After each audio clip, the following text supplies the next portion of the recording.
avait dit, oh, on l'avait vu, frère. Il y a des personnes qui craignent Dieu au jour d'aujourd'hui. Je parle à quelqu'un? Ouais. Il y a des gens qui craignent le Seigneur. Il y a des gens qui marchent dans la crainte de Dieu. Elle était patiente tous ces temps. Et le Seigneur, dans sa souveraineté, il a exposé sa grâce, son ministère, sa personne pendant Pater Ruios. Qui était là? À Pater Ruios. Oh my God. C'était formidable. Au-delà qu'elle soit une bonne sœur, la sœur Miron, c'est une femme de prière. Récemment, donc j'étais obligé de tourner sur elle pour qu'elle arrête de gêner. Alléluia. Elle était vraiment grasse, mais la taille que vous voyez là, donc c'est la taille de jeûne et de prière. Donc j'ai parlé, Miron, arrête d'abord, tu vas reprendre après. Oh papa, je vais arrêter. En plus, elle te promet qu'elle va arrêter. Donc ça veut dire, je vais continuer. Et cette fois-ci, je crois qu'elle a arrêté. Hein, Gloria, elle a arrêté. Ok. Une femme de prière, elle prie beaucoup, elle jeûne beaucoup, trop sensible au Saint-Esprit. Et Mironde, je suis vraiment fier de t'avoir dans cette juridiction.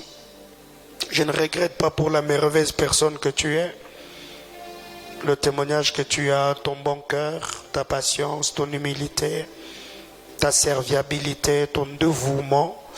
Vraiment, je suis fier. Je suis fier. Et je crois que le Seigneur, au moment opportun, exposera la sœur Gloria qui est là derrière. Alléluia. Vraiment, je suis très content. Vous êtes de très bonnes sœurs. Est-ce qu'on peut être debout, s'il vous plaît? Que Dieu bénisse abondamment tous les internautes, vous qui êtes sur Facebook, soyez bénis, vous qui allez suivre ce message sur notre chaîne YouTube, que la grâce de notre Seigneur Jésus-Christ soit avec vous.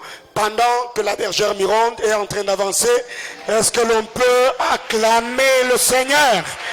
Acclamons Jésus.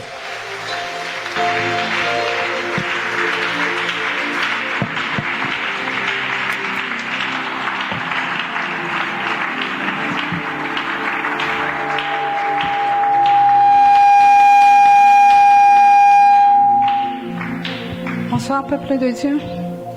Avant qu'on commence, j'aimerais que nous puissions un peu prier. Il y avait une très belle atmosphère. Si on peut remettre le cantique de Emmanuel est là, ici présent. Il y avait déjà une très bonne atmosphère. Le Saint-Esprit est déjà présent en ces lieux. Je veux juste que tu sois sensible avant qu'on entre dans... que je partage la parole que le Seigneur a mis dans mon cœur. Je veux que tu dises, Saint-Esprit, je me dispose. Saint-Esprit, je te désire ce soir. Saint-Esprit, je veux entendre ce que tu as dit. Seigneur Jésus, je te dis merci. Merci de ton amour, merci de ta fidélité. Merci de ta grandeur, merci de ta magnificence. Merci car tu es déjà ici présent, Père. Merci car le Saint-Esprit est déjà là. Merci car ton onction est déjà présente. Merci car ton onction est en train d'affecter une vie. Merci car ton onction est en train de lever un frère. Merci car ton onction est en train de lever une soeur. Père, nous t'aimons. Père, nous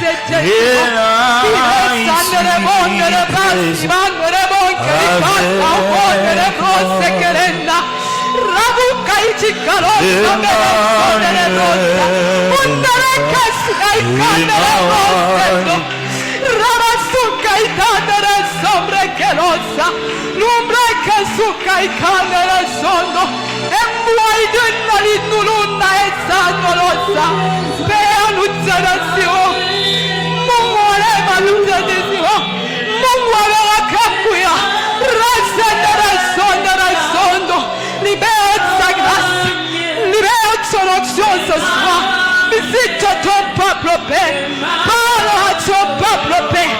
Risanda le son de l'écoute. Ribamon de la savoir et con de la soirée. Ribasuka et Dieu. Sature ce lieu de ton action. Sature ce lieu de ta grâce. Emmanuel soit célébré. Emmanuel soit glorifié.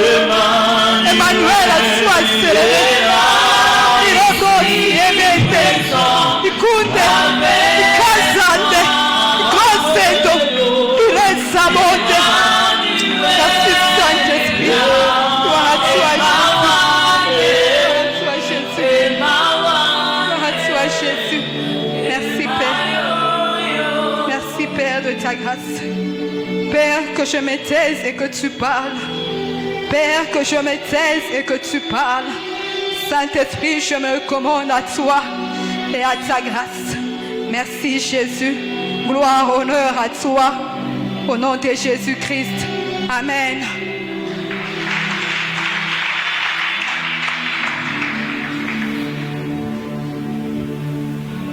J'ai dit beaucoup merci à mon Dieu de m'avoir donné l'opportunité de venir parler de sa part ce soir.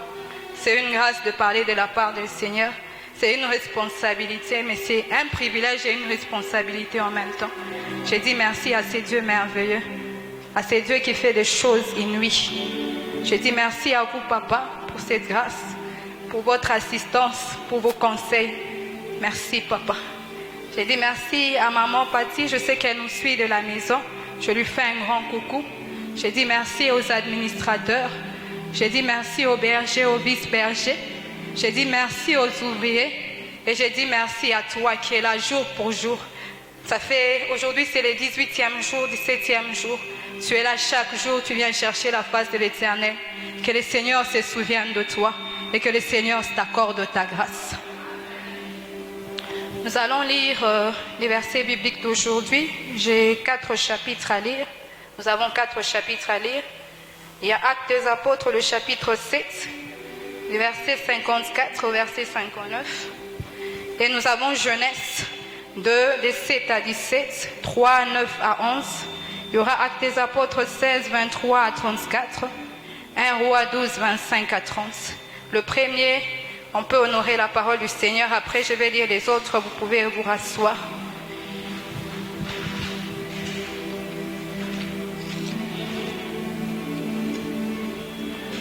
Nous sommes dans Actes des Apôtres, le chapitre 7. Verset 54 au verset 59, il est écrit: en entendant cela, ils furent exaspérés dans leur cœur et ils grinçaient des dents contre lui. Mais Étienne, rempli d'Esprit Saint, fixa les regards vers les ciels et vit la gloire de Dieu et Jésus debout à la droite de Dieu. Il dit: voici, je vois les ciels ouverts et le Fils de l'homme debout à la droite de Dieu. Ils crièrent alors d'une voix forte en s'ébouchant les oreilles, et ils se précipitèrent tous ensemble sur lui. Les chassèrent hors de la ville et les lapidèrent. Les témoins avaient déposé leurs vêtements aux pieds d'un jeune homme appelé Saoul. Ils lapidèrent Étienne qui priait et disait: Seigneur Jésus, reçois mon esprit. Puis il s'est mis à genoux et s'écria d'une voix forte: Seigneur, ne leur charge pas de ses péchés. Et après avoir dit cela, ils s'endormirent. Vous pouvez vous rasseoir, je vais lire les restes de versets. Je suis dans Actes des Apôtres, le chapitre 16, du verset 23 au verset 34. Après les avoir rouillés de coups, ils les jetèrent en prison en recommandant au geôlier de les tenir sur bonne garde. Celui-ci qui avait reçu cette recommandation les jeta dans la prison intérieure et leur mit des sceptres aux pieds. Vers le milieu de la nuit, Paul et Silas priaient et chantaient les louanges de Dieu, et les prisonniers les écoutaient. Tout à coup, il se produisit un grand tremblement de terre au point que le fondement de la prison furent ébranlés. Au même instant, toutes les portes s'ouvrirent et les chaînes de tous les prisonniers se détachèrent. Le geôlier se réveilla et lorsqu'il vit les portes de la prison ouvertes, il tira son épée. Il allait se tuer pensant que les prisonniers s'étaient enfuis. Mais Paul cria d'une voix forte: ne te fais aucun mal, nous sommes tous ici. Alors le geôlier demanda de la lumière, entra précipitamment. Il tomba tout tremblant devant Paul et Silas. Il les mena dehors et dit: Seigneur, que faut-il que je fasse pour être sauvé? Il répondit: crois au Seigneur Jésus, tu seras sauvé, toi et ta famille. Et ils lui annoncèrent la parole du Seigneur, ainsi qu'à tous ceux qui étaient dans la maison. Il les prit avec lui à cette même heure de la nuit, lava leurs plaies, aussitôt il fut baptisé, lui et tous les siens. Il est si monté dans la maison, mit la table et s'est réjoui avec toute sa famille d'avoir cru en Dieu. Nous sommes dans Genèse, le chapitre 2, le verset 7 et le verset 17. Genèse 2, verset 7. La parole nous dit ceci: l'Éternel Dieu forma l'homme de la poussière du sol. Il insouffla dans ses narines un souffle vital, et l'homme devient un être vivant. Le verset 17, il est écrit: tu ne mangeras pas de l'arbre de la connaissance du bien et du mal, car le jour où tu en mangeras, tu mourras. Genèse 3, le chapitre 9, au verset 11. L'Éternel Dieu parla à l'homme et lui dit: où es-tu? Il répondit: j'ai entendu ta voix dans les jardins. J'ai eu peur parce que je suis nu. Je me suis donc caché. L'Éternel Dieu dit: qui t'a appris que tu étais nu?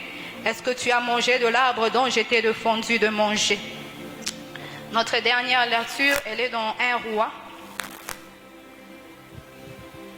Nous sommes dans les livres de 1 Roi, chapitre 12, du verset 25 au verset 34.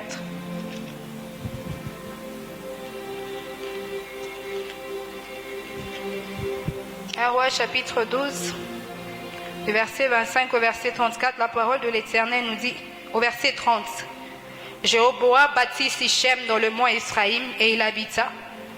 Puis il sortit et bâtit Pénoul. Jéroboam dit en son cœur: maintenant le royaume pourrait bien revenir à la maison de David. Si ce peuple monte à Jérusalem pour faire des sacrifices dans la maison de l'Éternel, le cœur de ce peuple reviendra à son seigneur, à Roboam, roi de Juda. Ils me tueront et viendront à Boab, roi de Juda. Après avoir pris conseil, le roi fit de veau d'or et dit au peuple: vous êtes assez montés à Jérusalem, Israël, voici tes dieux qui t'ont fait monter du pays d'Égypte. Il en plaça un à Bethel et il mit l'autre à Dan. Ce fut là une occasion de péché. Le peuple alla devant l'un de veau jusqu'à Dan. Ainsi nos lectures se terminent par là, mais la prédication commence par ici. On est en train de parler dans cette convention du prix d'une âme. Je crois qu'on a déjà défini les termes. Je commence avec Étienne, la première lecture qu'on a faite. Étienne est un homme qui est en train d'être lapidé. Là, on a commencé à lire l'histoire d'Étienne. Qui est Étienne? Étienne est l'un de ceux qui est choisi pour être diacre. Parce que quand l'église primitive a commencé, les Helléniques se sont réclamés soi-disant que les Juifs ne s'occupaient pas de leurs veuves. Alors les apôtres ont dit: on ne peut pas abandonner l'occupation de la parole, on va élire cet homme rempli de l'Esprit Saint qui vont s'occuper de cette tâche. Étienne était parmi ces gens. Et quand on élit Étienne, on dit que c'était un homme plein de foi et plein d'esprit. Avant son élection, avant qu'il soit nommé diacre, Étienne déjà était un homme plein de foi et d'esprit. Étienne a travaillé en tant que diacre. Plus il avançait dans son service, on dit Étienne était un homme plein de sagesse et de puissance. Étienne était un homme plein de sagesse et de puissance dans son service. Plus on avance, on voit Étienne en train de discuter avec les affranchis. Les affranchis de Cyrène, de Cilice, d'Alexandrie, ils sont en train de discuter. Plus qu'ils discutaient, plus ils se rendent compte que cet homme dégage une sagesse. Et personne ne peut contester avec lui. Alors ces hommes vont soudoyer des gens pour pouvoir blasphémer contre Étienne, dire que Étienne a dit des choses qui n'étaient pas correctes. Ainsi, on a traîné Étienne devant le principal sacrificateur. J'aime ce qui se passe. Quand vous lisez les discours d'Étienne, vous voyez la sagesse qu'Étienne dégage. Quand vous lisez le chapitre de Actes des Apôtres, le chapitre 7, vous voyez qu'Étienne était un homme rempli de l'esprit, mais profond aussi dans les Écritures. Il ramène l'histoire du peuple d'Israël en commençant par Abraham. Il part, il parcourt, il va par Moïse, Joseph. Il est en train de récapituler l'histoire des enfants d'Israël, mais avec une telle profondeur. On voit vraiment qu'Étienne avait une sagesse incontestable. Et quand on mène Étienne et quand Étienne parle à ces hommes s'irritent dans leur cœur parce que Étienne leur confronte à la réalité que eux, leur père, quels sont les prophètes qui n'ont pas persécuté. Mais ces hommes ne se répondent pas. Ces hommes cherchent à lapider Étienne. Et c'est là commence notre enseignement de ce soir. Pendant qu'ils sont en train de traîner Étienne pour les lapider, ils sont en train de les traîner. Étienne qui dit: oh, je vois le ciel ouvert. Je vois le Fils de l'homme debout à la droite de Dieu le Père. Quand ils entendent cela, ils s'irritent de plus en plus. Ils traînent Étienne dehors, en dehors de la ville pour pouvoir les lapider. Mais Étienne dit quelque chose qui tient mon attention. Il dit, Seigneur, reçois mon esprit. Seigneur, je remets mon esprit entre tes mains. Et la deuxième chose qu'Étienne fait, il se met à genoux, il s'écrie très fort, Père, ne leur charge pas de ses péchés. Ne leur charge pas de ses péchés. Quand je lisais l'histoire d'Étienne, Étienne, quand il remettait son esprit, il parlait de lui-même, il a dit, Seigneur, je remets mon esprit entre tes mains. Je suis allé jusque dans Genèse pour comprendre un peu cette histoire de l'esprit, où est-ce qu'elle a commencé. Quand on a lu le livre, dans le chapitre de Genèse que nous avons lu, le Seigneur a créé le premier homme, c'est Adam. Après que le Seigneur ait créé Adam, il a insoufflé le souffle au-dedans de lui. On dit que Adam est devenu un être vivant. D'autres versions disent que Adam est devenu une âme vivante. Plus j'avance, plus on avance, plus on constate une chose, que le Seigneur donne un interdit à Adam. Il dit à Adam une chose, tu ne mangeras pas de l'arbre de la connaissance du bien et du mal, parce que le jour où tu vas en manger, tu vas mourir. Adam a un interdit dans les jardins. Il y a quelque chose que le Seigneur lui interdit et lui donne tout. Mais plus on avance, on constate une autre chose. Quand le Seigneur vient à la recherche d'Adam, il lui dit, Adam, où es-tu? Adam se cache, il lui dit, j'ai entendu ta voix, je me suis caché. Le Seigneur lui demande seulement une seule chose. Adam, as-tu mangé de l'arbre de la connaissance du bien et du mal? Alors, quand on va dans les livres là où on comprend que le péché est la transgression d'une loi. Adam a péché. Il a transgressé la loi que le Seigneur lui avait dit de ne pas manger de l'arbre de la connaissance du bien et du mal. Et cela a engendré à Adam que ce jour-là, Adam a péché. Il a ouvert la porte parce que le Seigneur lui avait dit, quand tu mangeras de cet arbre, tu vas mourir. Et quand nous sommes dans Romains 6, le verset 23 nous dit, le salaire du péché, c'est la mort. Mais le don gratuit de Dieu, c'est la vie éternelle en Jésus-Christ. Dieu merci parce que Romains 6 ne s'arrête pas à la première partie. Le salaire du péché, c'est la mort. Adam a péché. Tout ce que Adam nous a communiqué, c'est la mort. Mais on dit encore le don gratuit de Dieu, c'est la vie éternelle en Jésus-Christ notre Seigneur. C'est en Christ que nous avons la vie éternelle. Et plus j'avançais, je me dis, comment est-ce que nous avons cette vie éternelle en Jésus-Christ? Qu'est-ce qu'il faut faire pour avoir cette vie éternelle? Je crois que tout le monde connaît ces versets bibliques lorsqu'il est écrit dans Jean 3,16. Il est dit, quand Dieu a tant aimé les mondes, il a donné son Fils unique, afin que quiconque croit en lui ne périsse pas, mais qu'il ait la vie éternelle. Je comprends que Christ est un don de Dieu. Il est le don que Dieu a donné à l'humanité pour pouvoir le racheter de la mort et pour que cet homme qui était mort à cause du péché puisse avoir la vie. Ça veut dire, quand tu acceptes le Seigneur Jésus, tu as la vie éternelle. Mais qu'est-ce qui se passe-t-il exactement quand tu acceptes le Seigneur Jésus? Qu'est-ce qui se passe-t-il exactement? C'est quand il y a ces versets bibliques qui expliquent ceci. Il dit à Nicodème qui vient le chercher, qui était un maître de la loi, il vient chercher Jésus en cachette. Il vient chercher Jésus la nuit pour lui dire, nous savons que tu es un docteur venir du ciel. Parce que les miracles que tu fais, personne ne peut les faire si tu n'es pas avec le Seigneur. Mais le Seigneur Jésus le regarde, il dit, Nicodème, il faut qu'un homme naisse de nouveau. Il ne parle pas des miracles à Nicodème, il parle à Nicodème de la nouvelle naissance. Nicodème, qui était un docteur de la loi, ne comprend pas ces choses. Il lui dit, faut-il que je retourne dans le ventre de ma mère et que je naisse encore? Il lui dit, Nicodème, ce qui est né de la chair est chair. Ce qui est né de l'esprit est esprit. Il faut qu'un homme naisse d'eau et d'esprit. Alors je comprends qu'à la nouvelle naissance, quand nous acceptons le Seigneur Jésus comme Seigneur et Sauveur, nous ne sommes plus nés de la chair. Nous ne sommes plus nés de cette chair qui a hérité la mort, mais nous naissons de la parole et de l'esprit. La parole, nous naissons d'eau et de l'esprit. L'eau est la parole. La parole que nous recevons nous régénère et nous devenons de nouvelles créatures. Ainsi il est écrit dans 1 Thessaloniciens que nous avons dépouillé notre vieille nature. Notre vieille nature que nous avons héritée en Adam, nous la dépouillons à la nouvelle naissance. Et nous revêtons la nouvelle nature de Christ. Ainsi je peux comprendre qu'Adam, quand il a péché, quand le Seigneur était en train de le chercher, Adam s'est caché. Adam avait sa nature pécheresse et il était honteux de cette nature parce que Adam, il s'est dépouillé en mangeant de ces fruits-là. Et la nudité d'Adam n'a sauvé personne. La nudité d'Adam nous a présenté que la nature pécheresse que nous sommes, hommes remplis de convoitise, de jalousie, de querelle. C'est ça notre ancien homme. Mais quand Christ vient à la croix, j'aime le dépouillement de Christ. Quand Christ se dépouille à la croix, il nous fait part, nous connectons à cette vie qui nous reconnecte au Père. Nous nous détachons de la mort et nous avons cette nouvelle créature que nous revêtons.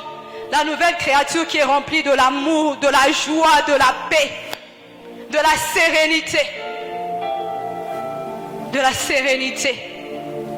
Alors je comprends ceci, qu'Étienne, quand il était en train de parler de lui, c'était un homme qui avait déjà compris cela. Il avait déjà reçu le Seigneur. Il avait déjà été régénéré dans son homme nouveau. Et il savait que moi, je ne suis plus une âme. Je suis un esprit. Je suis un esprit. Et quand je retourne à mon Seigneur Jésus, à la croix du Calvaire, quand il se tient là, il dit, Père, pardonne-les. Pardonne-les. Mais il dit une chose, parce que c'est lui le premier qui a parlé de cet esprit. Il dit, reçois mon esprit. Il dit au Père, reçois mon esprit. Il y a quelque chose qui me fait du bien. On dit le premier Adam était une âme vivante, mais le dernier Adam était un esprit vivifiant. Ainsi je peux comprendre que le prix d'une âme, c'est une âme bien sûr comme on a parlé, mais ce n'est pas une âme vivante. C'est une âme qui a accepté de se dépouiller pour être un esprit vivifiant. C'est comme ça que j'ai défini le prix d'une âme. Le prix d'une âme, ce sont les âmes vivantes qui sont présentes, qui ont accepté de mourir en elles-mêmes, de dépouiller cette vieille nature pour être des esprits vivifiants. Ainsi Étienne pouvait se tenir là et dire en toute sérénité, Seigneur, reçois mon esprit. Seigneur, reçois mon esprit. J'aimerais parler à l'église ce soir. L'église d'aujourd'hui, sommes-nous des âmes ou sommes-nous des esprits? Parce que les âmes doivent être à l'extérieur et l'église doit être remplie des esprits vivifiants, des esprits capables de communiquer la vie. Si dans l'église nous sommes encore des âmes, c'est qu'il y a un problème. Et le problème commence à partir de la conversion. As-tu compris la conversion quand tu l'as reçue? Parce que quand tu comprends la conversion, tu comprends que l'état d'âme est passé. Tu attends le temps d'un esprit vivifiant. Un esprit vivifiant, c'est un esprit qui communique la vie. C'est un esprit qui propage la vie. C'est quelqu'un qui est mort en lui-même. Et quand je rentre et je regarde l'église de ma génération, c'est triste. L'église de ma génération est très vivante. Elle est très vivante. C'est dans l'église de ma génération où vous êtes capable de voir des intercesseurs prier, mais après avoir prié, ils s'assoient et ils critiquent les gens pour qui ils ont prié. Est-ce que vous comprenez le sens? Comment vas-tu propager la vie quand au-dedans de toi, tu es tellement vivant? Il faut qu'on apprenne à mourir en nous-mêmes. Je parle à l'église. L'église, nous devons apprendre à mourir en nous-mêmes. C'est dans l'église de ma génération où le don est tellement répandu que quelqu'un peut prophétiser que le Seigneur a dit qu'il va visiter. Mais à peine il sort de l'église, juste une petite circonstance assez, motoka n'a pas tunakufu. Toi qui viens de prophétiser, tu crois ou tu ne crois pas? L'église de ma génération, nous sommes très vivants. Très vivants. Quand je regarde l'église, je me dis, cet homme de tien, il est là. Il est en train d'être lapidé pour un forfait qu'il n'a pas commis. Mais il est capable de dire, Seigneur, reçois mon esprit. Seigneur, reçois mon esprit. Je suis venu parler à des esprits.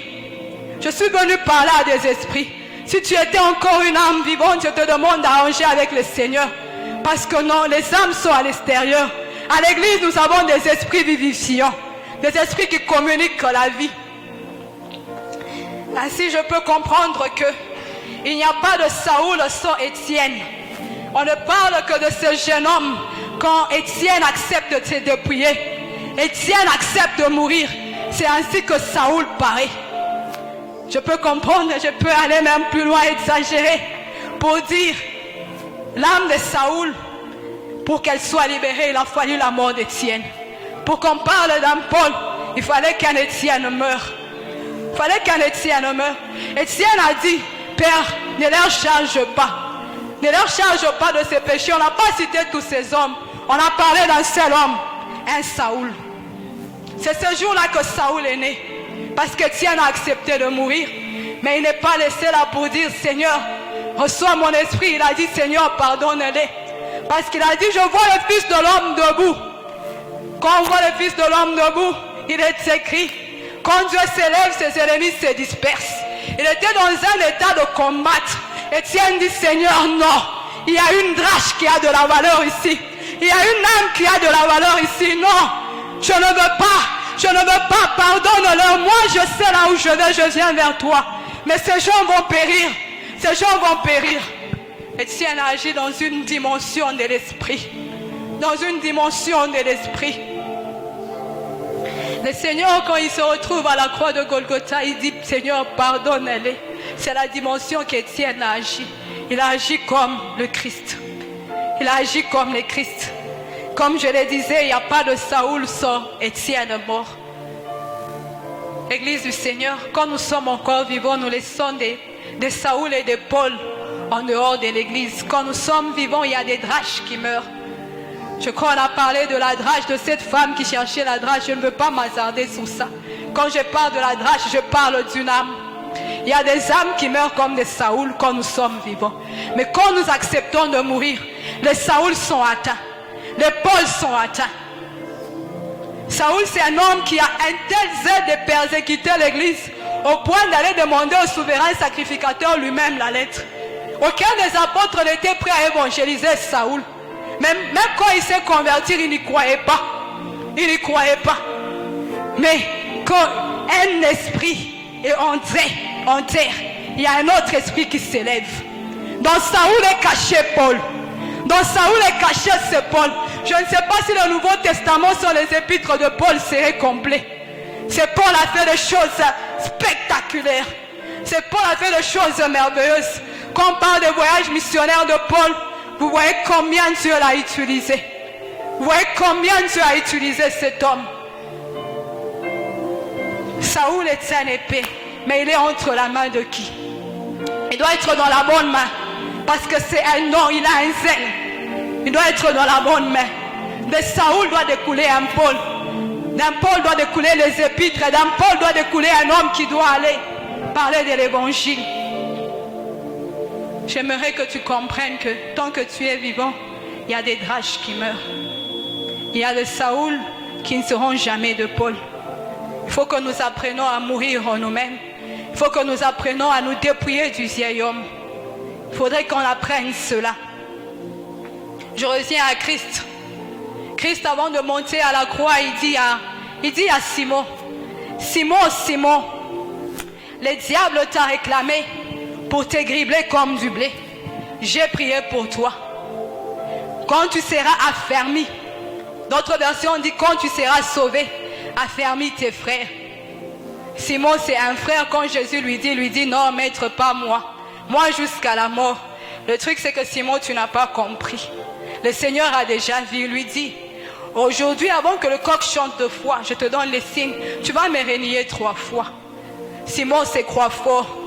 Simon est celui sur qui on a dit, sur cette pierre, je bâtirai mon église, sous la révélation que Christ lui a donnée.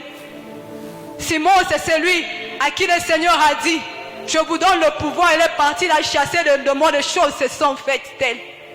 Mais aussi, c'est cet homme, quand Jésus dit, je veux monter à la croix, il lui dit, Seigneur, arrière de toi. Et le Seigneur pouvait lui dire, arrière de moi, Satan. Pas Pierre, mais l'esprit qui parle derrière toi. Nous sommes tellement sûrs de nous-mêmes. Tellement sûrs de nous-mêmes. On parle à notre langue. Sommes-nous affermis? si Simon pouvait être avec Jésus et Jésus dit, j'ai prié pour toi, pour que tu restes. Quand tu seras affermi tes frères. Mais même quand Jésus lui parle, Simon est très sûr de lui-même. Mais j'aime ce qui se passe. Quand il se retrouve dans cette cour et que le coq chante la deuxième fois, le Seigneur le regarde au loin. Simon comprend. Simon comprend. Il venait de renier le Seigneur 3 fois. Simon était en train de pleurer. J'aime ces larmes de la repentance de Simon. Ça, c'est une repentance véritable. Parce qu'il y avait encore du Simon dans Pierre. Il fallait que ce Simon comprenne que moi, je ne pourrais pas. Moi, je ne pourrais pas. Et ces larmes qui pleuraient étaient en train de dépouiller Simon pour qu'un Pierre naisse ce jour-là. Pour que la prière que le Seigneur a fait puisse engendrer un Pierre ce jour-là. Et quand le Seigneur ressuscite, il dit, allez dire aux disciples et à Simon et à Pierre que je suis ressuscité. J'aime l'amour du Seigneur. L'amour du Seigneur, elle nous atteint. Quand on se sent incapable, on se sent qu'on a péché, on n'est pas digne. Il dit, allez dire à Pierre, aux disciples et à Pierre.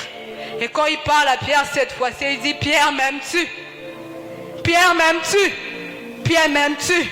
Il répète ça 3 fois. Pierre, la 3e fois, il est courroucé, il dit, Seigneur, tu sais que je t'aime. Je crois que le Seigneur disait, Pierre, j'ai été patient avec toi. Je veux que tu puisses paître mes bébés avec cet amour que je t'ai manifesté. Maintenant, tu peux comprendre. Maintenant, tu peux comprendre, Pierre. Maintenant, ce que j'ai dit peut se réaliser. J'ouvre une parenthèse. C'est Christ qui a prophétisé sur Pierre. On prophétise, oui. Mais prenons-nous le temps de prier pour les hommes pour qui nous avons prophétisé. Parce que si Christ, qui est Dieu, peut prophétiser pour Pierre, et lui-même passer la nuit en train de prier, autant il allait à la croix, il priait aussi pour Pierre. Pour dire que cette âme reste affermie. Parce que cette rage avait de la valeur à ses yeux. Dans cette rage, il y avait un potentiel. Je ferme ma parenthèse. Au-delà de prophétiser, au-delà de donner les messages, prenons le temps de prier pour ces hommes pour qui nous libérons les messages. Prenons le temps. C'est une chose de dire de la part du Seigneur, mais pour voir aussi la matérialisation, ça demande les sacrifices du genou. Et comme Pierre, j'aime cet homme de Pierre dans les Actes des Apôtres. Après, ils entrent dans la chambre haute, on dit que ces hommes étaient assourdis. Ils étaient assourdis à la prière. Ils étaient en train de prier, de demander la puissance du Saint-Esprit. Ils étaient en train de demander au Père la puissance du Saint-Esprit. Ils étaient en train de mourir en eux-mêmes. Et quand le jour de la Pentecôte, le Saint-Esprit descend, cet homme qui pouvait nier Jésus était incapable de nier Jésus. Il était capable de se tenir devant les hommes et de témoigner de Jésus. Il était devenu le pierre que le Seigneur cherchait. La pierre qu'il avait dit, sur cette pierre je bâtirai mon église. Pierre avait une telle révélation quand il parlait aux gens, que quand les gens ont entendu les âmes qui étaient là, ils ont dit, que devons-nous faire? Et ces jours-là, 3000 âmes se sont ajoutées à l'église. 3000 âmes. Par la prédication de l'apôtre Pierre. Il fallait qu'il meure en lui-même. Il faudrait que nous acceptons de rentrer à l'essentiel, de rentrer à genoux, de chercher la face de l'Éternel, de nous revêtir de cet homme nouveau, cet homme qui est rempli de l'amour, de la bonté. On dit que nos pensées doivent être véridiques. Nos pensées doivent être véridiques. C'est quand nous serons des hommes remplis de l'esprit, des hommes brisés en nous-mêmes, que nous pouvons être des esprits vivifiants, capables de communiquer la vie de Christ. Capables de communiquer la vie de Christ. Capables de communiquer la vie de Christ. Christ a intercédé pour Pierre. Étienne a intercédé ces jours-là, un Paul est né. Mais quand je rentre dans la Bible, il y a un homme, quand je le regarde, je me dis, il a manqué un intercesseur. Il a manqué un intercesseur. Balaam, quand vous le lisez, c'est un homme qui a une telle perception prophétique sans pareil. Il y a 4 oracles de Balaam dans la Bible, mais quand vous les lisez, vous voyez que Balaam a une perception prophétique sans pareil. Mais Balaam a un problème. On l'appelle, le Seigneur lui dit, n'y va pas. Balaam dit, non, le Seigneur m'a dit de ne pas y aller. On envoie une deuxième escorte, des hommes plus élevés, plus distingués. Balaam se sent séduit. Il dit encore attendez. Le Seigneur lui dit vas-y. Balaam, sur la route, il y a une ânesse. L'ânesse voit l'ange de l'Éternel 3 fois. Elle essaye de chapper. La route devient droite pour l'ânesse. Mais Balaam prend l'ânesse, il frappe. Balaam prend l'ânesse, il frappe. Balaam prend l'ânesse, il frappe. La 3e fois, le Seigneur ouvre la bouche de l'ânesse. L'ânesse parle à Balaam. Quelle dimension où Balaam peut entendre les ânesses. L'ânesse parle à Balaam et dit, que t'ai-je fait? Je suis ton ânesse. Est-ce que je me comporte comme ça? C'est quand le Fils de l'homme ouvre les yeux de Balaam. Et Balaam connaît qu'il a péché, lui dit, je veux retourner. Le Fils de l'homme lui dit, vas-y. Quand on parle de Balaam, on dit, Balaam était une personne, quand il bénit quelqu'un, la personne est bénie. Quand il maudit quelqu'un, la personne est maudite. J'aime ce que le Seigneur lui dit. La route que tu es en train d'emprunter amène au précipice. Ne dis rien de plus ni de moi. Balaam arrive là-bas, il fait tout ce qu'il a à faire, il ne dit rien de plus ni de moi. Mais quand le roi de Moab lui dit, le Seigneur n'a pas voulu que tu prennes ses biens, Balaam donne un secret au roi de Moab, il lui dit, ce peuple, s'il s'est perverti, le Seigneur va leur frapper. Mais ce que Balaam ne connaît pas, c'est qu'il y a un Dieu de justice. Il lui a dit, cette route mène au précipice. Balaam était cupide. On parle de la cupidité comme étant une forme d'idolâtrie. La cupidité, la débauche, tout ça, ce sont des formes d'idolâtrie. L'ânesse ne peut pas intercéder pour Balaam. Elle peut faire échapper Balaam sur la route, mais elle ne peut pas intercéder. Si nous ne le levons pas, nous allons perdre des gens avec de tels dons sans pareil. Je me demande si on a de tels hommes dans nos églises. Ce sont des dons. Ce sont des dons terribles. Des dons sans pareil. Balaam a manqué des intercesseurs. Prenons le temps de prier pour les âmes. Il y a des Balaam qui meurent. Si Étienne a accepté de mourir et qu'il n'aime pas les morts, je veux qu'aujourd'hui qu'on comprenne que quand nous acceptons de mourir, quand nous acceptons de mourir en nous-mêmes, il y a un don qui est ajouté à l'église. Il y a une grâce qui est ajoutée à l'église. J'aime cet homme d'Achitophel. Achitophel, c'était un conseiller de David. Quand on parle d'Achitophel, on dit la parole d'Achitophel valait comme si le Seigneur a parlé, le conseil d'Achitophel. Et il était dans la cour de grand. Achitophel, je ne sais pas qu'est-ce qui s'est passé. Mais Achitophel décide de laisser David et de s'attacher à Absalom. Et David, quand il entend qu'Achitophel est avec Absalom, David fait une prière, il dit, Seigneur, fais échouer le conseil d'Achitophel. Au-delà de cela, David s'arrange pour que quelqu'un puisse intercaler le conseil d'Achitophel. Cet homme avait une grâce terrible. Si l'intention de David a fait en sorte qu'Achitophel, ses conseils ont échoué. Et Achitophel n'a même pas cherché à se repentir. Il a donné des conseils dans sa maison, il leur a donné des ordres. Et il allait se pondre.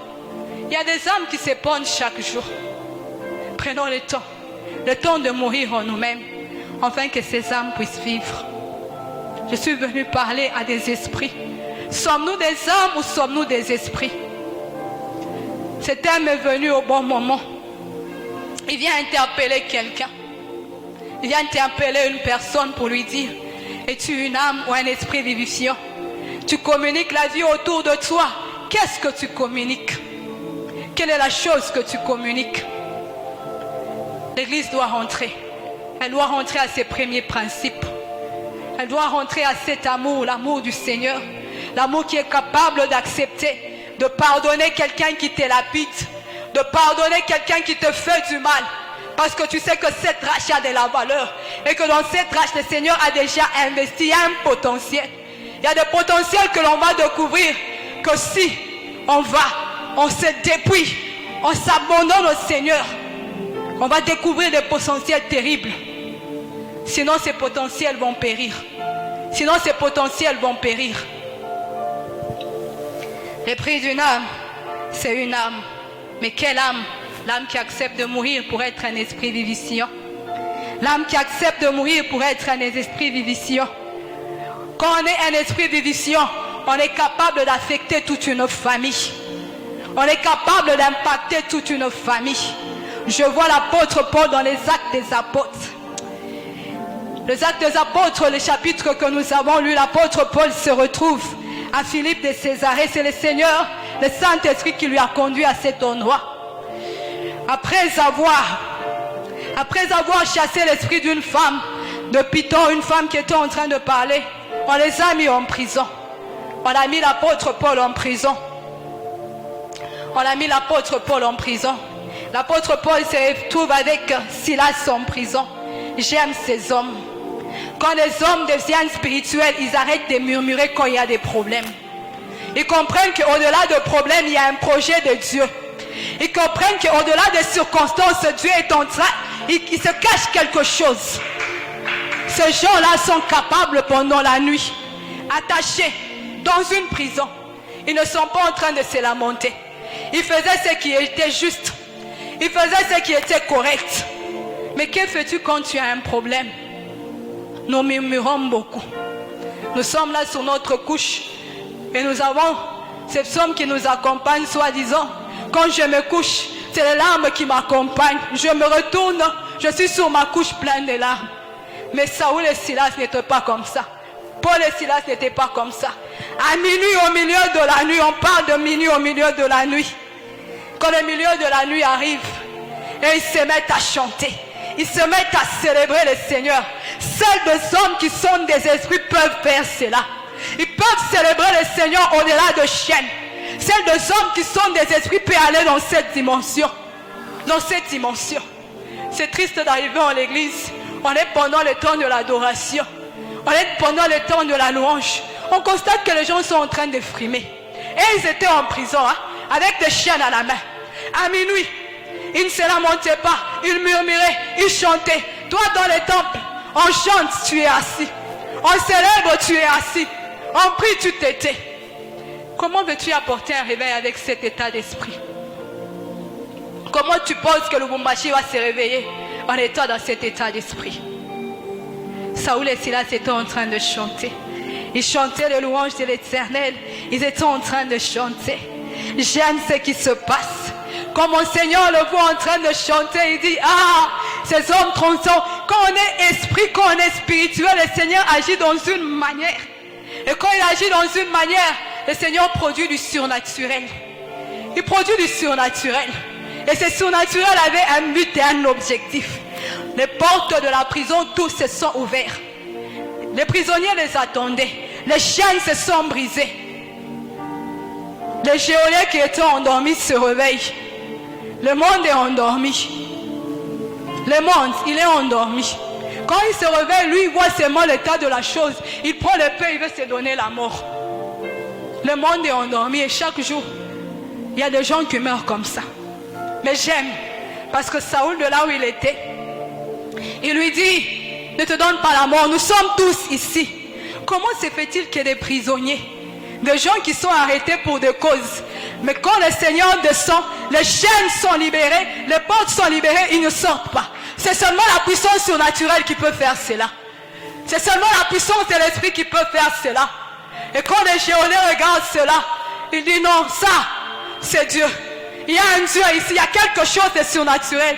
Il prend la lumière, il arrive dans la prison, il va directement là où il avait entendu, je ne sais pas s'il entendait les cantiques. Il part directement là où il y avait Saoul, là où il y avait Silas. Il va rencontrer Paul et Silas. Il se tient à genoux. Il se met à genoux. Il se met à genoux. Il reconnaît son état de pécheur. Pour que le monde reconnaisse leur état de pécheur, il faudrait que l'Église, nous acceptons de mourir. Et le surnaturel de Dieu va être à l'œuvre. Nous voulons le surnaturel, mourons. Arrêtons de vivre. Le surnaturel est déclenché par la mort. Le surnaturel, c'est déclenché par la mort. Pas de prières tellement vivantes, non. Les prières de celui qui est mort en lui-même, qui peut rester devant la présence de Dieu. Prier sans compter les heures. Prier sans compter qu'il y a eu un lever du soleil, il y a eu un coucher du soleil. C'est ça le surnaturel de Dieu. Quand nous allons comprendre cela, quand l'Église va comprendre que ce n'est pas un problème de positionnement, ce n'est pas un problème de place, mais c'est un problème que moi, je sois un esprit. Et quand les geôliers, il emmène Paul et Silas dehors, il leur dit, Seigneur, qu'est-ce que je dois faire pour être sauvé? Parce que ce que j'ai vu, ça dépasse mon entendement. Ça dépasse mon entendement. Et j'aime ce que l'apôtre Paul lui dit. Il lui dit ceci. L'apôtre Paul lui dit ceci. Il lui dit, pour être sauvé, crois au Seigneur, toi et ta famille. La famille du geôlier n'était pas là, mais l'apôtre Paul a parlé de sa famille. Ce même jour-là, le geôlier a cru au Seigneur et toute sa famille. Il a cru au Seigneur, lui et toute sa famille. Tous ont été baptisés le même jour. Et l'apôtre Paul, c'est le geôlier qui s'est occupé de poncer leurs plaies. C'est le geôlier qui s'est occupé de poncer les plaies de l'apôtre Paul. Il a dressé la table. Ils ont célébré, ils ont loué ce jour-là. La joie a été dans cette maison. Le prix d'une âme, c'est une âme qui meurt en elle-même. Et quand tu meurs en toi-même, tu es capable d'affecter non seulement une autre âme, mais capable d'affecter une famille, à une dimension de la famille, à une autre dimension de la famille. On peut me changer la mélodie, s'il vous plaît? Le prix d'une âme, c'est un homme qui accepte de mourir en lui-même afin d'être un esprit vivifiant. Seuls les hommes qui deviennent des esprits sont capables de changer les circonstances autour d'eux. Seuls les hommes qui deviennent des esprits. Tant qu'on est vivant, on ne saura pas être esprit. L'âme et l'esprit, en même moment vivante, non. Il faudrait que l'âme meure et que l'esprit vive. Il faudrait que l'âme meure et que l'esprit vive. Je vois la reine Esther. La reine Esther est dans son palais. Il y a un décret de mort qui plane sur la ville. Mardochée interpelle la reine Esther. Esther est en train de résister. Esther résiste. Mardochée lui dit, ne crois pas, reine Esther, que tu seras la seule à pouvoir échapper. Toi et la maison de ton père. Ne crois pas que tu seras la seule à pouvoir échapper. Si tu ne fais pas ce que tu dois faire, le Seigneur va s'élever. Il va susciter le salut d'ailleurs. La reine Esther, quand elle entend cela, j'aime sa réaction. Elle dit à Mardochée, je veux jeûner pendant 3 jours, sans manger ni boire. Mais moi et mes servantes, moi et mes filles, va dire aussi au peuple juif d'aller jeûner. De jeûner pour moi pendant 3 jours. Quand la reine Esther accepte de mourir en elle-même, elle accepte de se dépouiller. Elle accepte de se dépouiller, elle qui avait une position de reine. Elle accepte de se dépouiller 3 jours sans manger ni boire. Le jeûne d'Esther n'est pas facile. 3 jours sans manger ni boire. Je ne sais pas si elle s'est lavée. C'est une mort. C'est une mort. Elle a fait 30 jours sans voir son époux. Quel mariage? C'est quel mariage où tu vois ton époux? Après 30 jours, tu ne l'as pas vu. Esther, il y a une malédiction qui plane. Je suis venu parler à un Esther. Je suis venu parler à une Esther en ces lieux. Oui, il y a des choses qui tardent dans ta vie. Parce que tu n'as pas encore compris le rôle que tu dois jouer. Tu n'as pas compris que tu dois mourir en toi-même. Oui, le roi a vu ta beauté. Le roi a regardé ta beauté, il a vu. Tu as entendu le conseil des Gaïs, ça t'a emmené dans le palais. Mais tu ne jouis même pas de ces mariages. Il y a des choses que tu dois encore faire, Esther, pour qu'une autre grâce puisse se déclencher dans ta vie. Il y a des choses que nous devons faire pour qu'une autre grâce se déclenche dans l'église. Quand Esther accepte de mourir en elle-même, elle fait un jeûne de 3 jours. Elle dit, je vais présenter le roi. S'il faut que je meure, tant mieux. Mais moi, je vais me présenter. S'il me sert le serpe grave, gloire à Dieu. Et quand elle finit son jeûne de 3 jours, tout le monde, quand il va se présenter devant le roi, il va être beau. Mais Esther, après un jeûne de 3 jours, je suis sûre qu'elle avait déjà maigri. Mais elle prend le temps de bien s'arranger, de se présenter devant le roi. Il y a des moments où ta beauté ne fera rien. Tu as besoin de la grâce. Tu as besoin de la grâce. Dans le livre de l'homme, il a dit ceci. Que le Seigneur te bénisse et te garde. Que le Seigneur fasse luire sur lui ta face et qu'il t'accorde la grâce. Église, nous avons besoin que l'Éternel fasse luire sur nous la face et qu'il nous accorde la grâce. Parce qu'il y a des choses que nous devons avoir. Il y a des choses que nous devons avoir. Saoul a péché, oui. Il y a une malédiction qui plane. Il y a la mort qui plane, qui nous réclame. Parce qu'elle a péché. Parce que Adam a péché, la mort réclame l'humanité. Mais toi, tu dois t'élever. Tu dois t'élever pour apporter la vie. J'aime la sagesse d'Esther. Esther, quand elle arrive devant le roi, elle ne parle pas d'aussitôt. Quand le roi lui sert le serpe et lui accorde la grâce, Esther ne parle pas d'aussitôt. Il y a une sagesse quand tu marches avec le Saint-Esprit. Il y a une sagesse. Il te conduit, il te dit quoi faire au moment de le faire. Le roi lui dit, Esther, qu'est-ce que tu veux que je te donne jusqu'à la moitié du royaume? Esther lui dit, non, j'organise juste le banquet. J'aimerais que tu puisses venir. Le roi vient, il passe tout le temps dans les banquets. Et le roi part, il dit, Esther, tu n'as rien demandé. Elle dit, il faut que tu reviennes encore demain. Esther a cette grâce de voir son époux 2 fois. Elle a vu aujourd'hui, elle le verra demain. Maintenant, son mariage est en train d'être rétabli. Mais il y a des moments où on a prié. On a prié, surtout quand on prie pour la famille. Ce sont des conversions compliquées. Hein? Tu habites avec ces gens, tu te réveilles le matin, tu vas prier pour eux. D'ailleurs, ils vont te courroucer la journée. La conversion des membres des familles, ça demande la persévérance. Ça demande la persévérance. Une âme à l'extérieur, elle ne te voit pas tout le temps. Mais dans ta famille, on te voit chaque fois. À ton réveil, à ton coucher. Et quand tu es un esprit, on s'attend juste que tu fasses une petite faute pour dire, hé, tu as fait. Esther va. J'aime c'est que la sagesse qui se dégage d'Esther. Élie a dit à Akab, j'entends le bruit. J'entends le bruit. J'ai un problème avec les intercesseurs.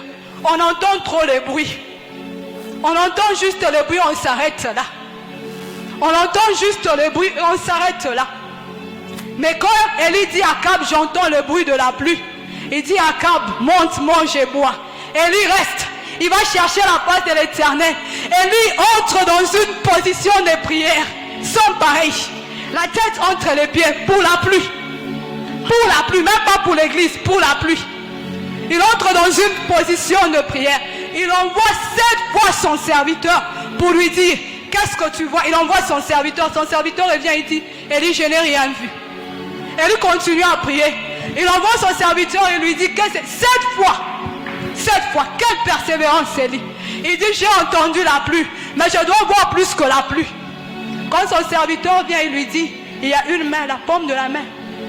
Il a la paume, comme la dimension de la paume d'une main. Élie comprend que maintenant c'est la pluie qui va tomber. Élie comprend que c'est maintenant la pluie qui va tomber. Quand Esther demande au roi de venir la 2e fois, Esther a besoin de la grâce sur la grâce. Parce que Esther agit dans une dispensation de la loi. Quand Étienne est en train de faire cette prière, c'est la loi qui est en train de régner. Elle dit oui, j'ai trouvé grâce. Ai-je trouvé grâce dans la loi ou bien j'ai trouvé grâce dans la grâce? Esther a besoin de passer des grâces dans la loi pour aller trouver grâce dans la grâce. Ma prière est que nous puissions trouver grâce dans la grâce. Ma prière est que l'église, que nous puissions trouver grâce dans la grâce. C'est ainsi que Esther, quand le roi c'est la 2e fois, elle est plus consciente. Elle est plus consciente parce qu'elle a entendu les échos que Mardochée a été honoré pendant la journée. Elle a entendu les échos. Elle a entendu ces échos. Elle a entendu ces échos. Cette chose que Élie était resté là quand il a vu la main. Maintenant Esther a dit je peux parler. Et quand Esther parle cette fois-ci, quand elle parle cette fois-ci, le cœur du roi est atteint. Le cœur du roi est atteint. Le roi sort. Il est en train de réfléchir. Il a dit c'est moi qui ai scellé. Comment je vais remédier à cette situation? Il y a un peuple qui va mourir injustement. Et c'est Naaman ici à jouer avec la malice avec moi. J'ai déjà scellé. Le roi est dehors en train de réfléchir comment faire. Naaman est en train d'implorer sa vie au pied d'Esther. Pour dire Esther, que ma vie pèse à tes pieds. Qu'il te plaise. Mais quand le roi revient, il voit un Naaman en train de violenter sa reine. Naaman n'agit plus d'abord en tant que roi, il agit en tant qu'époux.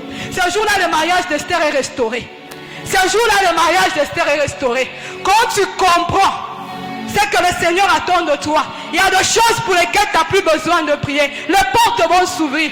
Tu attends une promotion, fais ta part. Le Seigneur fera le reste. Tu attends un mariage, fais ta part, le Seigneur fera le reste. Tu attends une élévation, fais ta part, le Seigneur fera le reste. Église, nous voulons les surnaturels. Faisons notre part, le Seigneur fera le reste. Faisons notre part. Ce jour-là, le mariage d'Esther a été restauré. La promotion a eu lieu dans sa famille. Parce que Naaman a été dépouillé. Et tous les biens de Naaman a été donné à la maison d'Esther. Ce jour-là, Mardochée est parti d'être le gardien, être le conseiller du roi. Ce même jour-là, le peuple d'Israël a obtenu le salut. Ils ont obtenu leur défense. Vous voulez le salut dans les familles?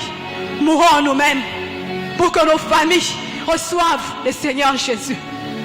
Mourons nous-mêmes. Oh, dans ma famille, les gens ne me comprennent pas. Les gens ne prient pas. Ma soeur, tu es trop vivante. Tu es trop vivante. Oh, dans ma famille d'ailleurs, c'est toi qui dois changer les lois. C'est toi qui dois changer et décréter des choses nouvelles. Tant que tu n'es pas à la brèche, tu penses que le Seigneur fera quoi? Il est mort à la croix, il a fait sa part. Faisons notre part. Faisons notre part. Acceptons de mourir. Acceptons de mourir en nous-mêmes. Acceptons de mourir en nous-mêmes. Acceptons de mourir en nous-mêmes. Un homme qui est mort en lui-même. Cet homme d'Étienne est terrible. Étienne, quand il meurt, il apporte une nouvelle dispensation. Avant la mort d'Étienne, l'évangile n'était prêché qu'aux Juifs. Les gentils ne recevaient pas le salut. Les gens comme nous, on ne recevait pas le salut. Le salut était contre eux, les Juifs. Mais quand le Seigneur voit Étienne qui est en train de mourir et qui dit « Père, pardonne », il dit « Non, cet homme a compris. Cet homme a compris. » Étienne, ce sont des gens qui amènent une dispensation nouvelle. Une dispensation où le salut arrive jusqu'aux nations. Quand Étienne meurt, l'église est persécutée parce que l'église n'avait pas compris. L'église était dans le confort. La persécution commence. Et l'évangile commence à être propagé. Parce que seuls les apôtres restent à Jérusalem. Mais les disciples descendent dans la ville. Ils sont en train de parler du Seigneur. Ils sont en train de parler du Seigneur. Un seul homme a été capable de déclencher une nouvelle dispensation. Un seul homme. Parce qu'il a accepté de mourir. Parce qu'il a accepté de mourir. Il a amené une nouvelle dispensation. Et quand je vois Philippe. On nous a parlé de cela dans Actes des Apôtres, le chapitre 8. Je vois Philippe. Ce sont des gens qui n'avaient ni titre dans l'église primitive. On parle juste du diacre Étienne, on parle juste de Philippe. Philippe se retrouve en Samarie. Il va faire l'œuvre. Quand je vois Philippe en Samarie, je me retrouve dans Jean 4. Dans Jean 4, le Seigneur a prophétisé sur ça. Le Seigneur parlait, mais il était en train de prophétiser. Quand il parle avec la femme, il lui dit, femme, l'heure vient où les vrais adorateurs n'adoreront ni sur cette montagne ni à Jérusalem. Vous adorez ce que vous ne connaissez pas. Il n'a pas renié que le salut venait des Juifs. Mais il lui a dit, le temps vient. Pourquoi le temps vient? Parce que moi je suis en train de monter à Jérusalem. Tu as bien dit, Jacob était ici. Mais ce que tu n'as pas compris, Samaritaine, c'est que sur cette montagne, il y a eu beaucoup de choses qui se sont faites. Il y a eu beaucoup de corruptions qui se sont faites. C'est le texte que nous avons lu dans un roi. On parle de Jéroboam. Qui est Jéroboam? Jéroboam est ce roi qui a apporté la perfection. Quand Jéroboam est élu, le Seigneur l'élu, il devient roi en Israël. À cause du chéisme qu'il y a eu, à cause de la faute de Salomon, Roboam reste avec 2 tribus. Jéroboam reste avec 10 tribus. Jéroboam, c'est le Seigneur qui t'a élu. Quelle cupidité, quel cœur de pervertir toute une nation pour toi-même. Jéroboam dit, si ce peuple continue à aller à Jérusalem, leur cœur va retourner vers leur roi et moi ils vont me tuer. Ce n'est pas le peuple qui t'a mis là, mais Jéroboam, à cause de sa cupidité, à cause de sa soif du pouvoir, il décide de sacrifier tout un peuple pour lui-même. Et il met des hauts lieux à Bethel. Bethel est l'endroit où Jacob était. Il dit, je vois les anges du Seigneur. Mais là-bas, Jéroboam place un autel et il place un deuxième Adam. Il met 2 veaux. Il dit, ce sont les dieux qui vous ont fait quitter Israël. Jéroboam a apporté des choses terribles sur cette montagne. Et quand je continue à lire l'histoire de la Samarie, après Jéroboam, qu'il ait fait cela, le Seigneur a interpellé, il ne sait pas, il n'est pas retourné dans ses voies. Il est devenu la référence de la perversion en Israël. Il est devenu la référence de la perversion. Son fils qui vient après lui, il règne pendant 2 ans. Il fait la même chose. Le Seigneur arrache le pouvoir de cette maison. Il le donne à Baécha. Le roi Baécha arrive là-bas. Il fait la même chose. Le Seigneur qui dit, Baécha, je t'ai tiré de la poussière. Maintenant que tu es roi, tu fais la même chose. Baécha ne se repent pas, malgré que le prophète soit allé lui dire, il ne se repent pas. Il ne se repent pas. Il règne. Son fils après lui fait 2 ans. On parle de Éla. Il s'est 2 ans au pouvoir. Il fait la même chose. Il y a eu un jeune prophète que le Seigneur avait envoyé à Jéroboam. Mais même quand ce jeune prophète va prophétiser, il ne respecte pas l'interdit. Je ne sais pas quel est le problème de cette montagne. Le prophète va prophétiser, il ne respecte pas l'interdit. Il ne respecte pas. On se retrouve avec Éla au pouvoir, 2 ans au pouvoir. Le Seigneur arrache ce pouvoir. Il le donne à Omri. Omri qui est le père de Akab. Après qu'il y ait une bataille pendant 7 jours, il y a un roi qui a régné que 7 jours. Et puis, ça s'est écroulé sur lui. Mais Omri bâtit Samarie sur cette montagne. Sur la montagne, excusez. Sur la montagne dont la femme est en train de parler, sur cette montagne. Une montagne qui a été corrompue. Et quand Akab arrive, Akab fait la même chose. Et il fait pire. Parce qu'il s'accorde avec Jézabel. Il fait pire. Il y a des nations comme ça. Il y a des nations comme ça. Bâties sur de telles montagnes. Donc nous n'avons pas encore compris, on ne va pas les atteindre. Il y a des nations bâties sur des montagnes comme ça. Femme, tu as raison. Jacob était ici. Mais l'histoire de la montagne, elle est longue. Elle a été tellement souillée. Elle a été tellement souillée à cause de la cupidité de roi. Elle a été tellement souillée. Et quand on descend, on voit Jéhu. Jéhu, on a prophétisé que tu vas exterminer la maison d'Akab. Mais même quand Jéhu vient exterminer la maison d'Akab, il n'enlève pas ses veaux. Les veaux là restent. Les veaux restent. Le Seigneur dit, ok Jéhu, tu as bien agi, tu as exterminé. Mais il y a encore un péché qui est en train de régner. 4 générations pour Jéhu ont régné. Mais la 4e génération, on parle de Jéroboam, le pire du premier. Il y a des villes comme ça, il y a des nations comme ça. Mais quand la femme parle de cette montagne, Jésus dit, si je commence à t'expliquer l'histoire de la montagne, c'est long. Femme, leurs yeux, où les vrais adorateurs adoreront le Père en esprit et en vérité. Cet homme vient comme moi, le vrai roi. J'accepte d'aller à la croix. J'accepte de me dépouiller. Car moi, je ne suis pas un roi qui vient prendre. Je suis un roi qui me donne. Parce que j'ai envoyé de rois. J'ai envoyé de prophètes. Rien ne s'est fait. Moi-même, le roi de rois, je monte à Jérusalem. Après cela, les adorateurs ne vont adorer ni à Jérusalem, ni sur cette montagne. Ils vont adorer en esprit et en vérité. Ils vont adorer en esprit et en vérité. Il y a une deuxième prophétie dans Jean 4 quand le Seigneur parle. Il y a une deuxième prophétie dans Jean 4. Il dit quand les disciples reviennent, il dit, ne dites pas que la moisson est encore à 4 mois. Église, ne disons pas que la moisson est encore à 4 mois. La moisson c'est maintenant. La moisson ce n'est pas demain, la moisson c'est aujourd'hui. Il dit, ne dites pas qu'encore la moisson est à 4 mois. Il dit déjà le semeur est en train de semer et le moissonneur est en train de récolter la moisson. C'est déjà, je prends le semeur comme ces gens qu'on dit dans Ésaïe. J'aime le livre d'Ésaïe, il parle tellement de la venue de Jésus. Ésaïe 52 me dit, ah, ils sont morts sur la montagne. Les pieds de ceux qui annoncent l'évangile de la bonne nouvelle. Ils sont morts sur la montagne qui apporte le salut, mais ils ne s'arrêtent pas là. Il dit, c'est la voix de ces sentinelles. La voix des sentinelles, je prends ça comme le semeur.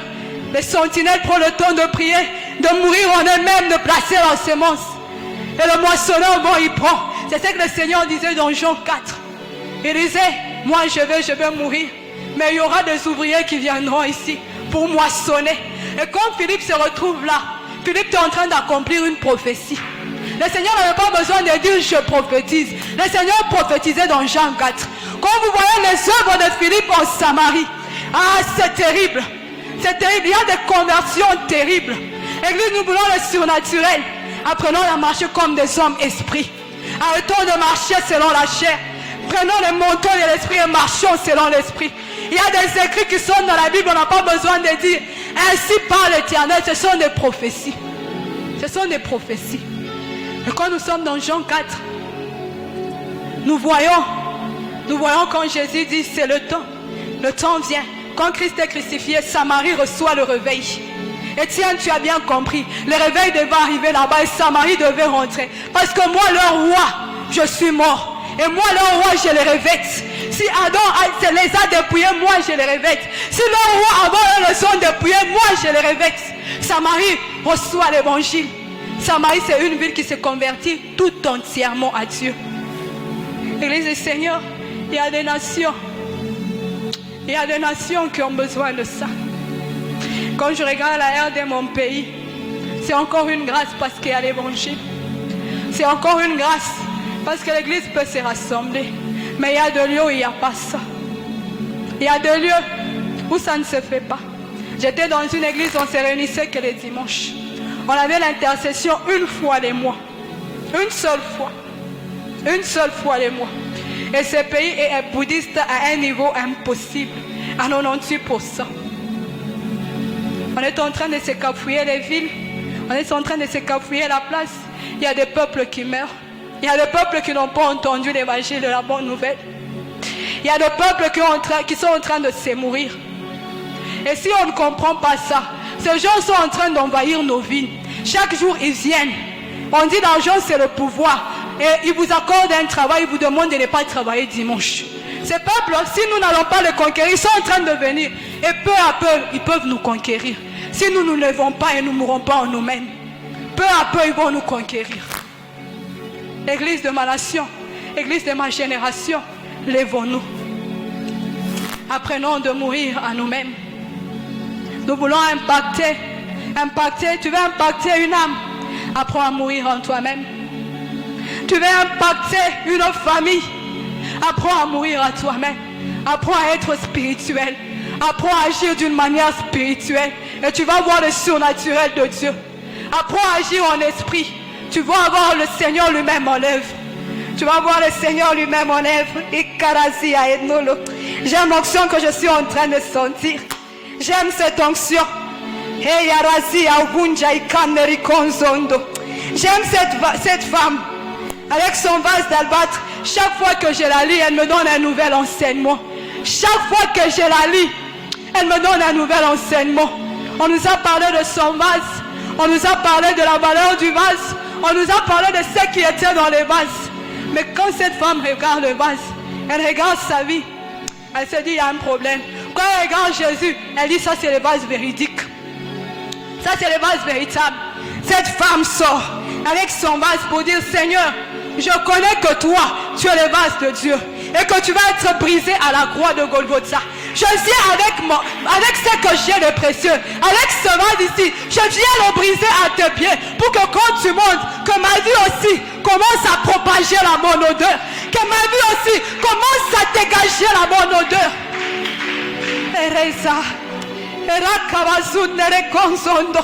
Je suis venu interpeller un cœur ce soir.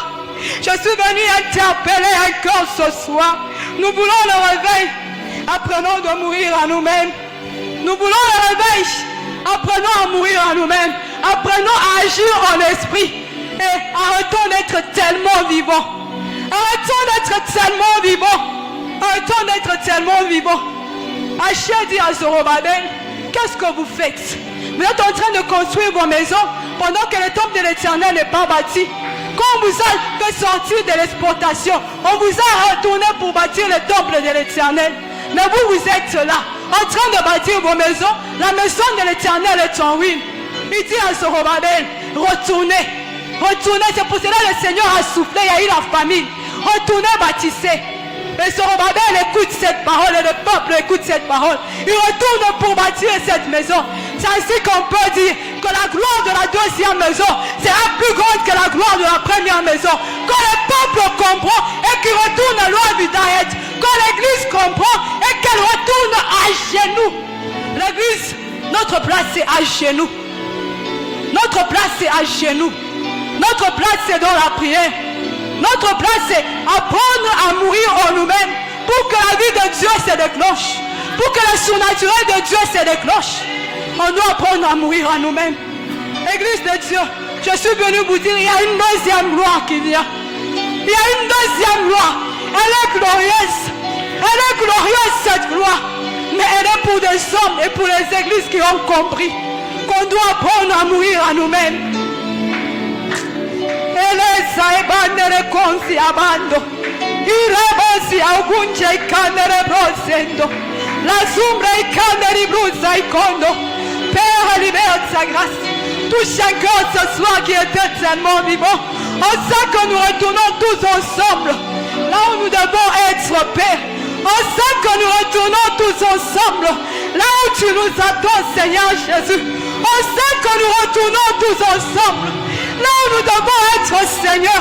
Père, nous te demandons pardon. Nous sommes restés assez longtemps vivants. L'église primitive n'était pas vivante. Elle était morte. Père, amène-nous à toi. Amène-nous à toi. Ce n'est ni par notre force. Ce n'est ni par notre esprit, mais c'est par ton esprit, Seigneur. C'est par ton esprit, Seigneur. Père, libère ta grâce ce soir. Père, libère ton esprit ce soir. Père, libère ta grâce ce soir. Père, libère ton esprit ce soir. Qu'il y ait une transformation, qu'il y ait une régénération. On sait que les âmes qui étaient vivantes, que nous puissions mourir, et que nous puissions être des esprits, Père, des esprits, Père, vivification, des esprits qui apportent la vie, des esprits qui apportent la vie, des esprits qui apportent la vie. Seigneur, je te prie, tu as les grâces et tu as les armées. Écoute ma prière, écoute ma prière. Je me tiens devant le trône de grâce et j'implore le pardon pour l'Église. Pardonne-nous, Père, nous avons péché. La corruption est entrée, la cupidité est entrée, l'idolâtrie est même entrée dans l'Église. Père, pardonne-nous. Père, pardonne-nous. Nous demandons ta grâce. Nous implorons ta grâce. Nous implorons ta grâce. Nous implorons ta grâce. Libère ton esprit ce soir. Oh Père, remplis ton peuple. Remplis ton peuple. Non pas par notre force, mais par ton esprit. La sombra e candere brossa e nera brossa. Irabosi augunjo ikondo. Nasa augunko ikanderi konsondo. Ribazuka ikande. Rabusa ebondo. Ezuka ikande. Nobraka zuka idando. Ireka zuka idando. Nosi augunjo ikazo. Elisa e candere brossa. Undari kavazondo. Nasa augunko ikondere brossa. Lusa idanderazo. Elusa ikondo. Souviens-toi de ce peuple qui 30 jours durant acceptait de mourir en homme pour te chercher. Honore leur foi, Père. Honore leur foi. Merci Saint-Esprit. Merci quand tu réponds aux requêtes. Merci quand tu réponds aux requêtes. Merci quand tu réponds aux requêtes. Père éternel, merci Jésus. Merci Dieu des grâces. Merci Dieu des armées. Merci le Seigneur, le Dieu puissant. Merci éternel, le Dieu des grâces. Merci Jésus. Merci le Saint des Saints. Merci Seigneur. Avant que je descende de cet hôtel, j'aimerais libérer le message que le Seigneur m'a donné. Parce que le Seigneur a parlé à son église. Aujourd'hui, il a beaucoup parlé. Il a beaucoup parlé. Il m'a dit ceci. J'étais dans ma chambre de prière en train de préparer ce culte. J'ai vu un sac à main. Et dans ce sac à main, j'ai vu qu'il y avait un seau à l'intérieur. Je ne comprenais pas. Plus je continuais la prière, j'ai vu le seau qui quittait le sac. Et on me disait, le sac a été sanctifié. Le Seigneur nous a visités pendant cette saison.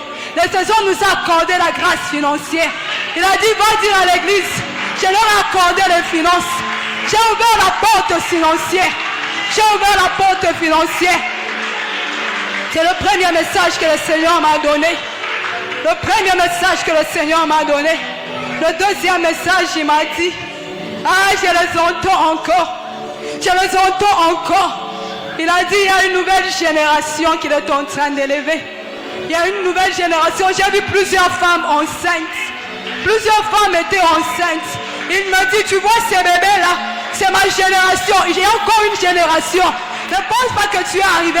Le Seigneur est en train d'élever une génération de fœtus. Il dit c'est une génération. Et soyez vigilants parce que ces enfants vont commencer à opérer déjà à l'écotime. Ils vont commencer à opérer à l'écotime. Les femmes qui seront enceintes pendant cette saison, comprenez que ce que vous portez, c'est la grâce divine. C'est la grâce divine que vous êtes en train de porter. J'ai dit à mon Dieu, oh mon Dieu, tu parles de la génération qui n'est pas encore venue. Mais celle qui est déjà là, qu'est-ce que tu dis? Il m'a montré une vision. J'ai vu, il y avait l'église. Elle n'était pas Manaïm, c'était une église quelconque. Mais devant l'église, il y avait beaucoup de choses. Il y avait beaucoup de choses. Il y avait comme des trucs, beaucoup de trucs qui ne permettaient pas, comme de ça, qui ne permettaient pas aux gens d'avoir accès. Plus j'ai prié, j'ai vu la servante des yeux, maman Gisèle. Elle avait un nouveau manteau sur elle. Et elle avait un bâton comme la verge de Moïse. Et elle était en train, je l'ai vue là, au niveau de l'estrade. J'ai dit, Seigneur, souviens-toi de ton église. Et le Seigneur m'a montré quelque chose qui m'a fait tellement du bien. Il m'a montré la clé. Il m'a dit, voici la clé. Tout ce que nous devons faire. Il m'a montré un fruit. Il me dit, Église, portez mon fruit. Portez le fruit de l'esprit. Portez le fruit de l'esprit, c'est ce qu'il m'a dit. Portons le fruit de l'esprit. Et quand il m'a dit ça, il m'a montré l'église. Après avoir porté le fruit de l'esprit, j'ai vu un fort de protocole, il était là. Il était juste là. Et il était en train de faire entrer les gens. Il était en train de faire entrer les gens à l'église. C'était toute une file qui venait. Elle entrait. Elle entrait. Et j'ai dit, Seigneur, sécurise. Et j'ai vu toute une sécurité. J'ai vu des bergers. J'ai vu des ouvriers de l'église qui faisaient la sécurité. Pour que quand ces hommes sont entrés, qu'elles ne sortent pas. Quand ces hommes sont entrés, elles ne sortent pas. Et quand ces frères se retrouvaient là, après avoir fait entrer ces gens, je l'ai vu. Il s'est tenu devant un puits. Mais dans ce puits, il était en train d'enlever les gens. Il enlevait encore d'autres personnes qui devaient se rajouter à l'église. Église, nous allons connaître la croissance que Dieu nous a promis. Parce que le Seigneur, quand il parle, il est sur le point de faire ces choses. Il est sur le point de faire ces choses. Ah, j'ai vu une chose encore qui m'a fait du bien, comme j'ai dit. Le Seigneur a été très bavard avec moi aujourd'hui. J'ai vu une chose qui m'a fait du bien. Maman bergère de la chorale, je crois que vous êtes là. Je vous ai vu. Quand je vous ai vu, j'ai vu des montagnes. Des montagnes. Il y avait plusieurs montagnes. Ce que j'ai aimé, c'est que ces montagnes faisaient un cercle. Et vous étiez là habillé comme une femme arabe. On vous avait déjà fait porter un très bon safari. Un très bon. Il était très beau. On vous l'a fait porter. Et vous aviez des perles comme une femme arabe. Et le Seigneur me dit, vous élevez une génération des adorateurs et des adoratrices pour le Seigneur. Parce que j'ai vu le soleil au milieu. Le soleil du matin au milieu de ça. Il était là au milieu. Il a dit, il y a une nouvelle génération des adorateurs qui s'élèvent. Qui s'élèvent. Et vous élevez cette génération. Mais au-delà de ça, il m'a dit de vous dire, c'est votre temps, c'est votre saison. Parce que j'ai vu, on vous a remis des clés financières. Le Seigneur a dit, il vous accorde cela. Mais au-delà de cela, il m'a dit, vous allez l'écouter à une autre dimension. Vous allez encore plus l'écouter parce qu'il a déversé cette grâce sur vous. Il a déversé cette grâce sur vous. Je ne sais pas si maman Annelle est là. Je ne sais pas si la servante de Dieu est là. J'ai un message à libérer pour elle. Je ne sais pas si elle est là. Malheureusement, elle n'est pas là. J'ai dit, le Seigneur a été très bavard avec moi. Il a continué, il m'a montré une chose glorieuse. Il m'a montré une chose glorieuse. Il m'a montré l'église. Mais ce n'était pas ici. Je vous ai vu, berger Jonathan, vous étiez là. Il y avait une structure métallique qui était en train de s'ouvrir. La structure métallique était en train de s'ouvrir. J'ai vu quelque chose. Plus vous étiez en train d'étirer la structure métallique, j'ai vu la sœur Siska. Elle vous aidait encore à étirer cela. Elle vous aidait à étirer cela. Le Seigneur est fidèle, il écoute la prière. Il va nous élargir. Après cela, j'ai vu un autre lieu où nous étions. J'ai vu des chaises, c'était très beau. Les chaises n'étaient pas comme ça, elles étaient revêtues avec des housses. Et il y avait le peuple de Dieu qui accourait. Manaïm, le Seigneur nous attend à une autre dimension. Préparons-nous pour ces âmes en étant des esprits. Préparons-nous pour ces âmes en étant des esprits. Il y a le message que j'ai vu sur la sœur Linda et la sœur Lucie. La sœur Lucie de la chorale. Je vous ai vu quand les gens étaient en train d'entrer. Vous étiez en train de sortir dehors. Vous étiez en train de donner la nourriture à ces gens. Plus vous donnez la nourriture à ces gens avec la sœur Lucie. Je vous ai vu. Vous étiez comme enceinte. Le Seigneur m'a dit, vous êtes sur le point d'enfanter. Vous êtes sur le point d'enfanter les choses qu'on vous a dites. Il m'a dit, ma servante là, elle est sur le point d'enfanter. Il y a de bonnes choses qui accourent de votre côté. Il y a une sœur que j'ai vue en vision, je ne connais pas son nom, mais je crois que je l'ai vue entrer. Je crois que je l'ai vue entrer. Ma sœur, c'est vous là-bas. L'avant-dernière rangez-vous. Le Seigneur m'a tellement parlé de vous pendant Beraka. Pendant que j'ai prié, il m'a tellement parlé de vous. J'ai dit, Seigneur, tu ne donnes pas de précision. Il m'a dit, va juste pointer ma servante et lui, c'est son temps. Dis-lui, c'est sa saison. Parce que moi, je vais la positionner. Moi, je vais faire d'elle une référence. Va juste lui dire cela. Va juste lui dire cela.